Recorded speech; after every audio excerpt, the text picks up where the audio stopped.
오늘 읽은 말씀 가지고 양심을 깨끗게 하는 제사라는 제목으로 말씀을 드리겠습니다.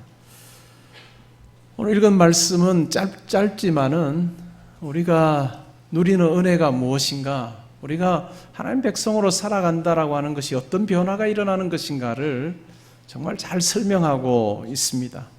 지난주에 우리가 살펴보았지만 옛 언약 가운데서는 동물 제사를 드렸습니다. 대제사장이 1년에 한 차례씩 대속죄일에 백성의 죄를 속하기 위해서 제사를 드렸습니다. 1년에 한 차례라고 했지만 지난주에 제가 설명드리면서 한 3번 정도는 지성소를 들어갔다가 나왔다라고 그렇게 말씀드렸습니다. 그러나 3번에 그 들어갔다 나오는 것도 다 마지막 백성의 죄를 속하는 제사가 가능하도록 하는 것이었기 때문에 한 차례라고 그렇게 설명을 하고 있습니다. 근데 그 제사를 통해서 얻을 수 없었던 부분에 대해서 이야기하면서 가장 본질적인 문제인 이 양심의 문제, 이 내면의 문제는 깨끗하게 할 수 없었다라고 그렇게 지적을 했습니다.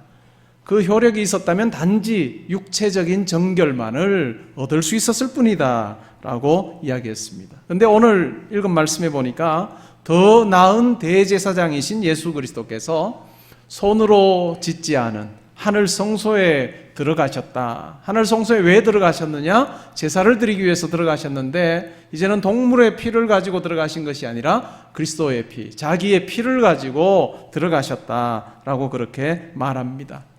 이 땅의 대제사장은 1년에 한 차례씩 매년 대속죄일이 되면 백성의 죄를 씻기 위해서 그 제사를 드리기 위해서 들어갔는데 매년 들어가야 됐습니다. 그러나 오늘 읽은 말씀에 보니까 예수 그리스도께서는 매년 들어가실 필요 없이 단번에 제사를 드리심으로 이제는 그 죄의 문제를 완전히 해결하셨는데 그래서 영원한 속죄가 가능하게 하셨다라고 그렇게 말합니다. 근데 우리가 주목해 보아야 될 부분이 있다면 이 예수 그리스도의 제사를 통해서 우리가 얻게 되어진 그 변화가 무엇인가, 그리고 어디에 그 제사가 영향력을 미치게 되었는가라고 하는 부분인데 어디일까요? 그것은 바로 양심입니다. 우리의 죄의 근원이라고 이야기하는 양심, 마음, 영혼, 이 내면에 그리스도의 십자가에서 드려진 그 제사가 이것을 깨끗하게 하는 그 역할을 하셨다라고 그렇게 말씀은 이야기하고 있습니다. 양심 또한 하나님의 창조물입니다. 하나님께서는 인간을 자기 형상대로 지으시고 사람과 교통하셨습니다. 그런데 이 하나님의 형상대로 지음받은 인간이 하나님께 불순종합니다. 그래서 하나님과 멀어지게 됩니다. 내가 원하는 대로 이거 먹으면, 이 과실을 먹으면 내가 내 눈이 밝아져서 하나님처럼 될 것 같다라고 하는 그 유혹, 그게 마음이 흔들려서 먹게 되었는데 결국 인간에게 돌아온 것은 더 엄청난, 비교할 수 없는, 이전에는 하나님과의 관계 속에서 기쁨이 있었고 감사가 있었다면 이제는 완전히 죄 가운데서 노예로 살아가는 그 참담함을 경험하게 되었습니다. 하나님을 섬기는 일에는 무능해지고 악을 행하는 일에는 굉장히 능숙하게 되어진, 그것이 바로 죄 가운데 있는 사람들의 모습입니다. 로마서 2장에서는 모든 사람이 다 죄인이다 라고 하는 것을 설명하면서 유대인들은 하나님께서 율법을 주셨는데 그 율법의 기준에 도무지 턱없이 모자라는 자기들을 보면서 우리가 죄인이구나 라고 하는 것을 그 율법의 기준을 통해서 알게 되었다라고 이야기합니다. 그러면 율법 없는 사람들 어떻게 알게 되었을까요? 내가 죄인이다 라고 하는 거 어떻게 안다고 로마서에서 이야기합니까? 자기가 하는 행위에 대해서 마음에서, 양심의 법이 계속해서 이야기합니다. 우리가 악한 생각을, 악한 마음을 품고 악한 일들을 하려고 할 때마다 그것에 대해서 계속해서 소리를 냅니다. 하나님께서 원하시는 생각이 아니지 않느냐, 또 하나님께서 원하시는 행동이 아니지 않느냐, 우리의 양심이 타락했지만은 여전히 하나님의 그 뜻이 남아있는 그 양심이 우리에게 이야기를 합니다. 그러나 이 양심을 통해서 우리가 이것은 옳지 않아, 이것은 옳아 라고 하는 것을 알게 된다 할지라도 문제가 뭘까요? 이 오른쪽을 선택할 수 있는 능력이 전적으로 없다는, 전적으로 이 옳은 일을 행하는, 선을 행하는데 무능한 상태에 있는 그것이 바로 죄인의 모습이라고 이야기를 합니다. 예수님께서 이 세상 가운데 오셔서 사람들의 죄에 대해서 지적하셨던 내용들이 있는데요. 예수님께서 지적하셨던 죄는 어떤 죄일까요? 그 당시에 종교 지도자들 또 바리새인들 경우에 보면 어떻게 죄라고 하는 것으로부터 그들 나름 자유로워지기 위해서 어떤 일을 했습니까? 밥 먹기 전에, 식사하기 전에 손을 씻었습니다. 그들의 정결 그 법대로, 규례대로 손을 씻고 먹었습니다. 근데 그러한 모습을 보고 예수님께서 칭찬하지 않으셨어요. 야, 정말로 죄로부터 멀어지고 거룩해지려고 하는구나 라고 칭찬하지 않으셨습니다. 그런 종교 지도자들의 의식법, 이런 율법을 준행하는 그 모습을 보면서 예수님께서는 뭐라고 말씀하셨습니까? 예수님의 제자들이 밥을 먹는데, 식사하는데 손을 씻지 않고 먹는 것을 보고 바리새인들이 비난했습니다. 왜 저렇게 부정하게 자기를 더럽히는 행동을 하느냐라고 그렇게 이야기할 때 예수님께서 뭐라고 하셨습니까? 사람의 속으로 들어가는 것이 그 사람을 더럽게 하는 것이 아니라 사람의 속에서부터 나오는 것이 실제로 더러운 거다라고 그렇게 말씀하셨습니다. 죄라고 하는 것이 어떤 것인가를 그 말씀 속에서 너무나도 분명하게 보여주신 것입니다. 그것은 우리의 삶 가운데서 경험합니다. 죄라고 하는 것이 아주 내면에서부터 일어나는 것임을, 우리의 생각에서, 우리의 마음에서, 또한 우리의 양심에서부터 이 죄라고 하는 부분으로부터 우리가 고통당하고 힘들어하고 우리 속에서부터 나오는 생각과 또한 이것이 구체화되어지는 그런 여러 가지 행동들을 통해서 아, 내가 죄인이구나 라고 하는 것을 우리는 깨닫게 되어집니다. 마태복음 5장부터 7장까지 예수님께서 하신 말씀을 우리가 산상수훈이라고 이야기를 합니다. 산에서 제자들에게 가르침을 주신 것인데 그 산상수훈의 내용을 보면 저 가르침과 나는 전혀 어울릴 수 없겠고 내가 실천할 수 없겠구나 라고 하는 생각이 들게 하는 그와 같은 가르침도 있습니다. 그래서 어떤 학자들은 산상수훈은 우리가 그것을 지키는 것이 얼마나 불가능한 존재인가를 보여주는 그와 같은 내용이다 라고 이야기하는 분들도 있습니다. 물론 그럴 수도 있습니다. 그러나 예수님께서는 우리로 하여금 너희 불가능해 라고 하는 것을 알도록 하는 차원이 아니라 예수를 믿게 되어지면 우리가 변화되어지고 거룩해지면 그런 가르침대로 살아야 함을 우리에게 말씀해 주는 천국 백성의 삶의 지표로서 우리에게 말씀해 주신 내용이라고 할 수 있습니다. 어떤 내용들이 나옵니까? 형제에게 욕하고 미련한 놈이라고 하면 심판받는다. 여자를 보고 음욕을 품으면 그것은 이미 간음한 거다. 육체로 간음하지 않았다 할지라도 여자를 보고 음욕을 품는 것, 이 죄가 내면에 있는 이 죄의 본질적인 이 죄가 나의 내면을 지배하고 그것이 꿈틀댄다면 그것 자체가 이미 죄를 범한 것이다 라고 그렇게 예수님께서는 말씀하셨습니다. 우리가 이런 어떤 가르침 앞에 자유로울 수 있는 사람은 아무도 없습니다. 이 세상에 아무도 이런 내면적인 어떤 죄의 지적, 내면적인 우리의 어떤 죄를 향해서 다른 박질하는 이와 같은 경향성으로부터 나는 완전히 자유롭습니다 라고 이야기할 사람이 한 사람도 없습니다.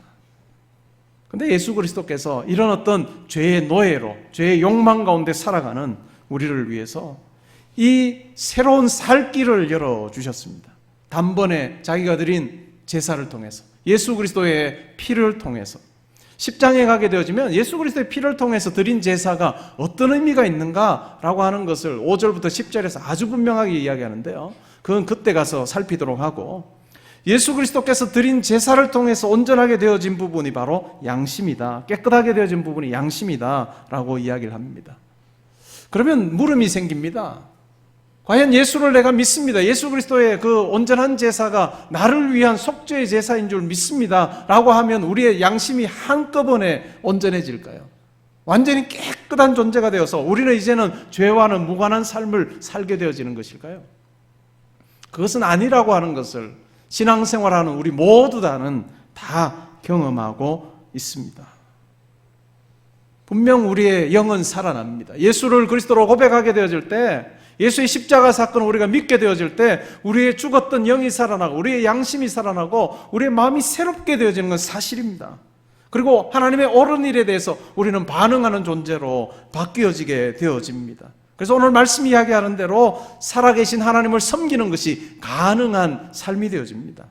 히브리서 10장 22절에서 말하는 것처럼 마음의 뿌림을 받아서 악한 양심으로부터 벗어나고 몸은 맑은 물로 씻었으니 온전한 믿음, 참마음과 온전한 믿음으로 하나님께 나아가자라고 하는 이 권면이 가능하게 되어집니다. 근데 이것이 한 번의 신앙의 고백으로 완전히 거룩하게 되어지는 것은 아닙니다. 신앙생활이라고 하는 것, 그것은 곧 우리의 내면을 살피는 것이라고 할 수 있습니다. 우리의 겉모습으로 내가 신앙생활하는 것이 아니라 내 내면을 살필 줄 아는 그 눈을 가지는 그것이 바로 신앙생활입니다. 그렇지 않으면 우리는 더 큰 딜레마 속에서 빠져서 살게 되어집니다. 내면을 들여다보고 자기 속에 추한 것이 얼마나 그리스도 안에서 내가 바뀌어져가고 깎여가고 또한 깨끗하게 씻김 받고 있는지를 우리가 점검하고 또한 살펴보지 않으면 우리는 이 외적인 것으로 눈에 보이는 것으로 확인하려고 하는 이와 같은 우리의 어떤 경향성 때문에 다른 사람들 보기에 시간 지나면 목사로서 시간 지나면 목사님이 몇 년 됐으니까 예수 닮는 제자로서 이렇게 살아야지 마땅하지라고 하는 그 기대의 어떤 중압감 때문에 속은 전혀 바뀌지 않았음에도 불구하고 그냥 겉모습만 변화된 것처럼 그렇게 행동하게 되어지면서 이 딜레마 속에 빠지게 됩니다. 자기 혼자 있는 시간에 오게 되어지면 자기는 절대로 내면이 바뀌어지지 않는 그런 어떤 이 모습을 지니고 있으면서 겉모습만 달라진 것처럼 행동해야 되는 그런 어떤 이중적인 자기의 모습에 자괴감을 느끼고 힘들어하는 그 어떤 목회자와 직분자들이 꽤 많이 있다는 것입니다. 우리가 인정해야 될 부분이 하나 있습니다. 예수 그리스도의 제사를 통해서 우리의 양심이 깨끗해지고 마음이 깨끗하게 씻겨지는데 그러나 이것은 계속해서 진행되어야 될 부분이라고 하는 것입니다. 거룩해지고 성화의 과정을 거쳐야 됩니다. 성화의 과정을 무시하게 되어지면 우리는 하나님 앞에서 우리의 인생 가운데 놓치는 것이 참 많을 수 있습니다. 우리가 아무리 예수를 믿은 지 오래되었다 할지라도 이 거룩해져 가는 과정을 우리가 점검하고 우리가 그 과정 속에 있지 않게 되어지면 우리 하나님께서 기대하시는 그런 어떤 변화들을 우리의 삶 가운데서 누릴 수가 없을 것입니다.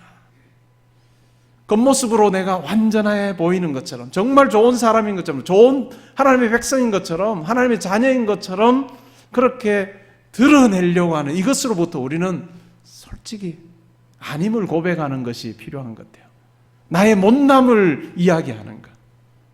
얼마 전에 한국에 오셨던 그 필립 얀 씨라고 하는 분이 있는데요. 그분이 그런 이야기를 하셨어요. 한국에 오면서 세계적인 그 기독교 작가 아니에요? 그러니까 한국에 올 때마다 정말 좋은 대접을 합니다. 좋은 비행기 좌석에 또 오면 가장 좋은 호텔에 그러면서 본인이 그렇게 생각하셨대요. 내가 뭔가라도 되는 것처럼 내가 something인 것처럼 내가 대단한 사람인 것처럼 그렇게 생각을 하다가 하나님께서 그에게 깨달음을 주셨다는 거예요. 전혀 그렇지 못한 자기의 모습을 보게 하시면서 내가 아무것도 아닌 존재이구나 라고 하는 그 겸손함의 마음을 가지게 되었다라고 하는 이야기를 했습니다. 우리의 삶에서 그 겸손함의 고백이 필요한 것입니다. 우리가 예수 그리스도 안에서 거룩해진 존재로 부름받았으나 그러나 그 과정 속에 내가 여전히 머물러 있음을, 내가 날마다 내 삶을 돌아보고 내 마음을 살펴볼 때 내 속에 죄의 요소들이 여전히 자리 잡고 있음을 인정하는 그 마음이 우리 가운데 필요한 것 같습니다. 거룩해져 있지만 완전히 거룩해져 있지 않은 그 같은 모습으로 살고 있습니다. 세계적인 복음 전도자 미국의 목사님 빌리 그레함 목사님이 있습니다. 70년대에 한국에 오셔서 여의도 광장에서 100만 명이 넘는 사람들 앞에서 복음을 전하셨습니다. 그분은 정말 큰 집회 강사로 많이 섬기셨습니다.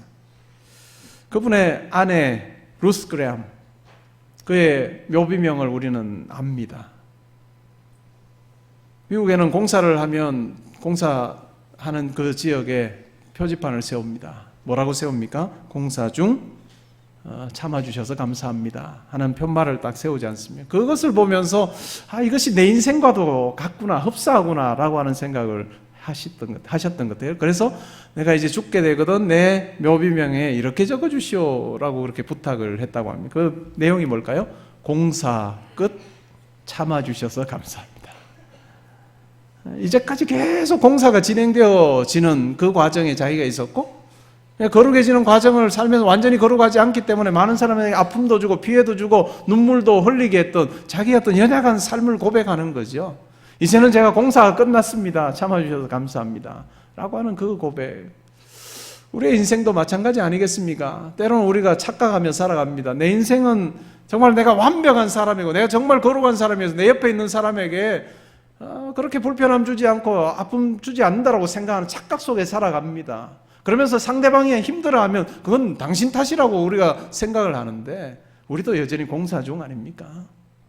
아내와 남편과의 관계도 때로는 살다 보면 나는 완벽한데 당신이 부족해서 문제가 생기니까 너 탓이야 라고 하기 이전에 공사 중임을 우리가 인정해야 됩니다.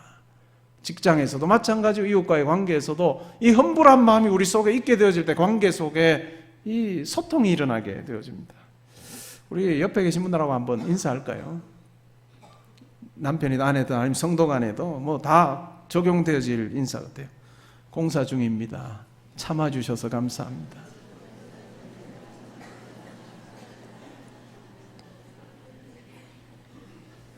우리의 육체의 이 죽을 몸이 우리에게서 끝나게 되어질 때, 그때 비로소 우리는 죄로부터 자유로워집니다. 우리가 왜 부활을 소망해야 되느냐? 그것은 우리의 죽을 몸이 이제 끝이 나게 되어지고 우리가 이 육신의 장막을 벗게 되어지고 예수 그리스도의 부활의 몸을 입게 되어질 때 우리는 비로소 그때 완전히 의로운 영화로운 존재로 바뀌어지는 겁니다. 그래서 성도에게는 죽음이라고 하는 것, 이 측면에서 보면 재앙이 아니라 복입니다. 죄와 얽혀서 내가 살고 있는 이 죽을 몸으로부터 내가 벗어나는 그날이 바로 죽음의 날이기 때문입니다. 날마다 성도는 속사람이 강건해지기 위해서 우리는 생각하고 투쟁하고 살아야 됩니다. 믿음이라고 하는 그 말이 가지는 것 자체가 긴장이에요. 그리고 팽팽함이라고 하는 의미가 이 속에 담겨 있습니다. 믿음이라고 하는 말 속에요. 이 믿음 생활을 할 때 우리는 두 가지 정도의 싸움을 하게 됩니다. 우리 성도가 가지게 되어지는 그 어떤 신분상의 어떤 위치의 어떤 그 특이성 때문에 두 가지 이중적인 싸움을 하게 되는데, 하나는 공간적인 측면에서의 싸움입니다. 공간적인 측면의 싸움은 뭘까요? 성도는 이 세상에서 살아갑니다. 그럼에도 불구하고 하나님 나라의 백성으로 부름받아 사는 거죠. 사도 바울이 이야기하는 대로 하면 뭡니까? 우리의 시민권은 하늘나라에 있습니다. 하나님 나라에 있습니다. 그렇기 때문에 우리가 성도로 살아가면서 싸움 가운데 반드시 필요한 부분이 있다면 우리의 인생의 집에 창문이 있어야 됩니다. 우리의 인생의 집에 창문을 내어두고 살아야 됩니다. 그 말은 건 뭘까요? 그 창문을 통해서 하나님 나라를 소망해야 되는 거예요. 하나님의 일하심을 바라보면서 하나님 나라를 향한 그 어떤 열망들이 우리 가운데 없게 되어지면, 창문 없는 집에 우리가 살게 되어지면, 그냥 이 세상이 전부라고 생각하고 살게 되어지면, 우리가 신앙생활할 때 추구해야 되는 것은 딱 한 가지입니다. 뭘까요? 이 세상에 많이 누리는 거죠. 이 세상 살면서 예수 믿어서 내가 건강해야 되고, 예수 믿어서 내가 돈 많이 벌어야 되고, 예수 믿어서 승진해야 되는, 이것 외에는 창문 없는 집에서 우리가 신앙생활하면, 공간적인 이 측면에서의 어떤 긴장을 우리가 가지지 않으면 이 세상이 전부가 되는 거예요. 다른 사람보다 조금 더 편하게 살면 그것이 내가 최고라고 생각하는 그 삶으로 우리는 전락해서 살 수밖에 없습니다. 여러분 속에 창문 있습니까? 내 기도 속에 하나님 나라를 위해서 내가 기도하고 간구하는 그 내용이 있습니까? 두 번째는 시간적인 측면의 싸움이에요. 성도는 과거의 자기와는 달라졌습니다. 예수를 믿기 전에 자기와는 분명 달라졌는데 완전히 영광스러운 그 미래를 누리지는 않습니다. 그러니까 현재를 살면서도 내가 과정에 있을 뿐이지 완전한 그 성숙의 단계, 영광의 단계를 내가 누리지 못하기 때문에 이 부분에서 우리는 또한 싸움이 있습니다. 우리의 기도 속에 하나님 나라에 대한 소망과 또한 내가 완전하게 되어질 그 일에 대한 소망을 가지고 내가 지금 살아가고 있는가? 내가 달려가야 될 그 어떤 분명한 목표가 있는가? 거룩이라고 하는 목표, 하나님께서 나를 영화롭게 부르셨다라고 하는 그 목표가 내 속에 있는가 없는가가 굉장히 중요합니다. 이런 어떤 측면에서의 긴장을 잃어버리게 되어지면 두 가지 문제가 발생합니다. 뭐 여러 가지 문제가 있겠죠. 오늘 두 가지만 말씀드리기 원하는데요. 첫 번째는 세속화입니다. 세속화라는 말이 뭘까요? 현재 사회에 동화되어서 살아가는 것입니다. 이 세상의 가치관에 휩쓸려서 하나님의 뜻을 실현하는 것과는 무관하게 살아가는 것입니다. 물질적인 풍요, 건강, 형통이 신앙생활의 목적이 되어버리는. 버트란드 러셀이라고 하는 사람이 이런 말을 했습니다. 기독교인을 꼬집어서 빈정대면서 했던 말 중에 이런 말이 있습니다. 그리스도인들은 죽기보다 생각하기를 싫어한다. 죽기보다 생각하기를 싫어한다. 외줄타기 하는 장면을 보게 되어지면 균형이 참 중요합니다.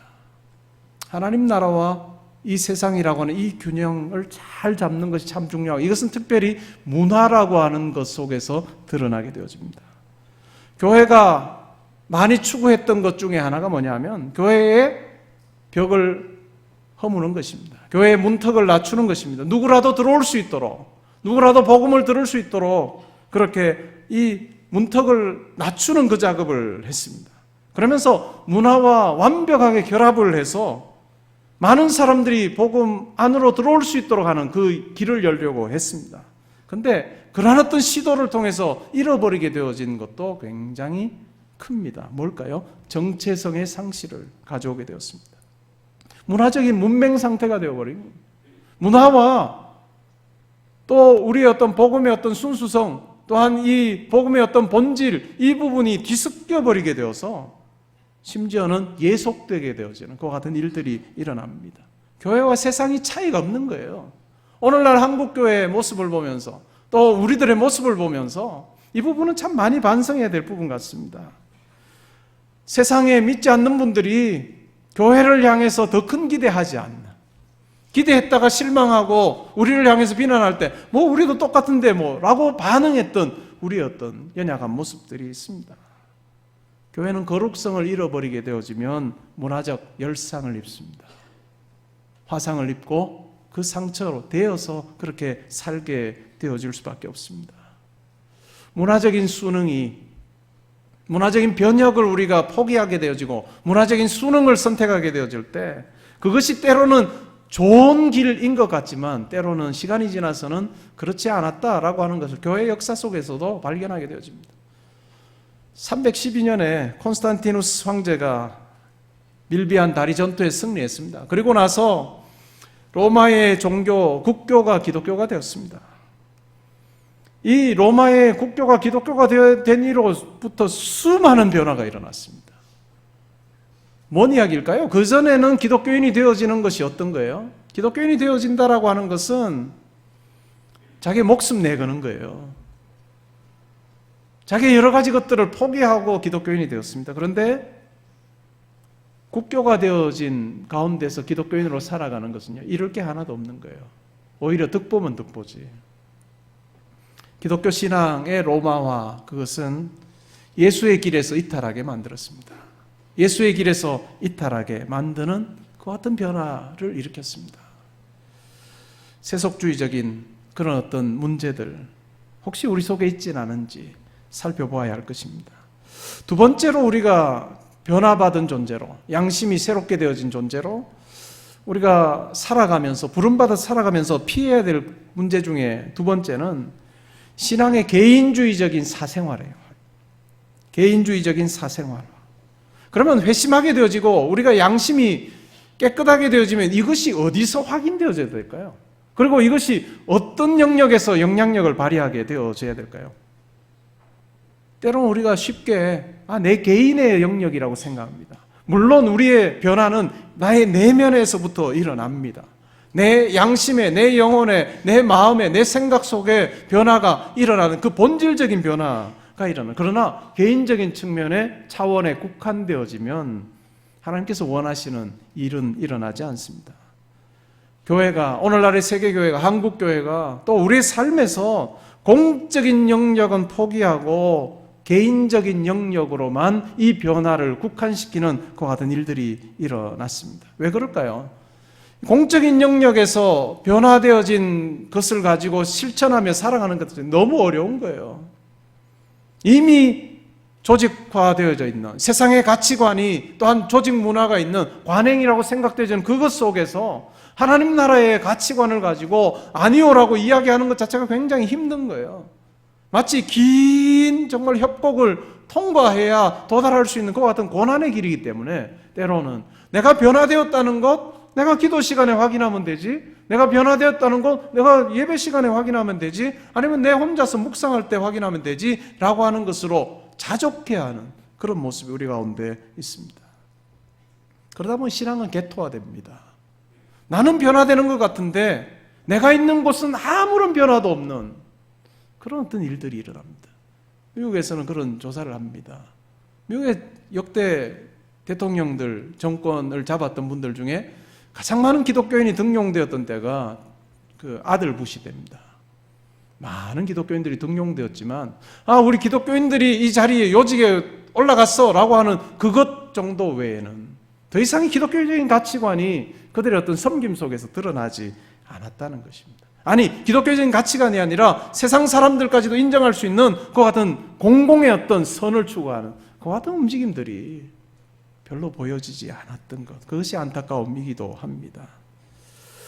오늘날 우리의 신앙생활을 보면, 기독교의 모습을 보면 뷔페 식당 같은 느낌이 듭니다. 여러분, 뷔페 식당 가면 어떻습니까? 내가 원하는 거 먹습니다. 골라서 쫙 먹습니다. 때로는 우리가 말씀을 적용할 때도 내가 원하는 말씀, 신앙의 원리만을 내가 취사 선택할 수 있는 소비자 종교가 되어버린 시대를 우리는 살고 있고, 그것을 우리는 만끽하며 사는지 모르겠습니다. 그런데 그렇게 해서는 하나님께서 우리를 변화시키셔서 이 땅 가운데 하나님의 거룩한 뜻을 이루기를 원하시는 그 일들은 우리가 감당할 수 없을 것입니다.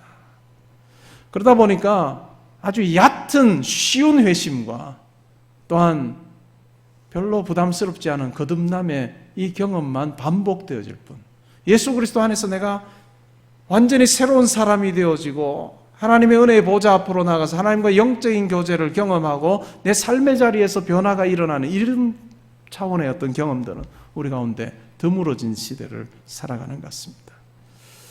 교회와 성도의 역할, 그것은 바로 거룩한 덮개의 역할을 하는 것입니다. 거룩한 덮개.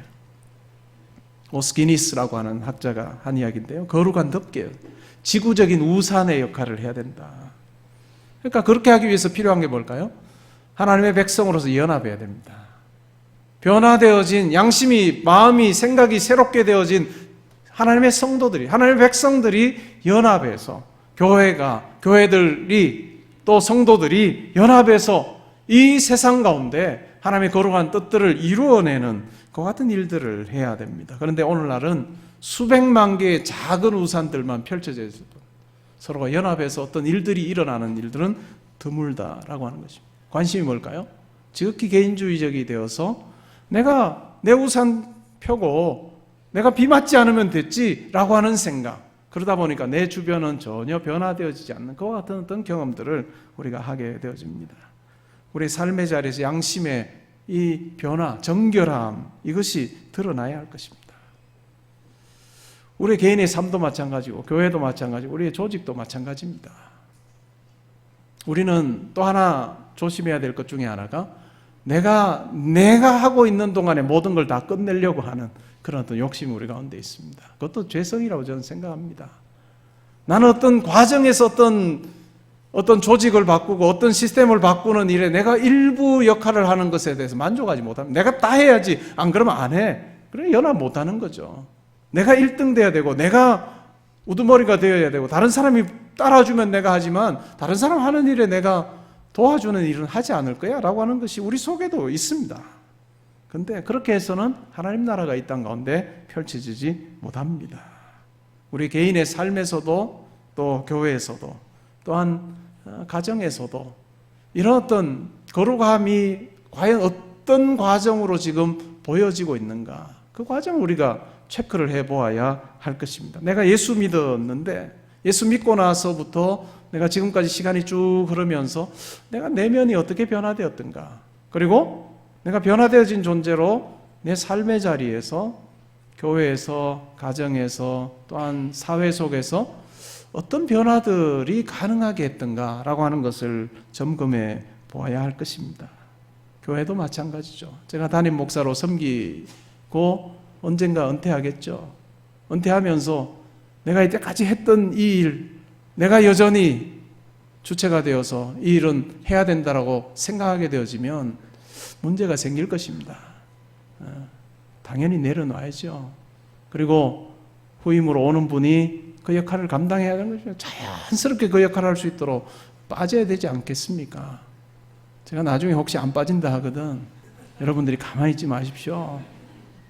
몇 날 며칠 설교 때 하지 않았냐고. 그때는 너 이렇게 하십시오. 그 말 들어도 쌉니다. 아닌 건 아닌 거죠. 그런 부분에서 우리는 협력해야 됩니다.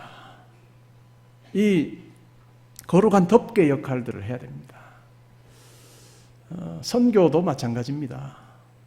80년대, 90년대는 교회마다 선교의 그 분위기 자체가 어떻게 됐냐면 한국교회 선교사를 참 파송을 많이 했습니다. 한 교회가 주파송 선교사를 몇 명 했느냐, 그것이 교회를 보는 굉장히 중요한 기준이 되었습니다. 그러니까 선교사는 많이 파송하면서 생활비에다가 사역할 비용은 조금 주면서 가서 뭐 건건히 그냥 자기 먹고 사는 일에 바쁠 정도의 선교를 많이 했습니다. 그러면서 돌아오는 폐해는 수많은 선교사들이 파송되었지만 연합하지 못합니다. 연합하지 못하고 자기 그냥 개인 우산 펴고 자기 먹고 사는 일에 급급한 선교사들이 너무너무 많은 거예요. 얼마 전에 당회에서도 그런 이야기가 있었습니다. 목사님 아니면 우리 성도님들도 가끔 그런 이야기 하세요. 선교위원회에서도 그런 고민이 있었던 걸로 아는데 우리 교회는 주파송 안 합니까? 선교사 주파송 안 합니까? 그래서 글쎄요 라는 답이었어요. 우리는 협력하는 선교는 많습니다. 필리핀 빈민선교회도 협력하고 우리가 단기선교팀도 파송하고 거대한 프로젝트 중에 우리는 하나를 하고 또 뭐 그렇게 섬기는데요. 우리가 지금 선교비로 지출하는 걸로 하면 몇 분은 그냥 보통 교회들의 주파송 할 수 있습니다. 근데 개인 우산 펴게 해줘서 뭐가 유익되겠습니까?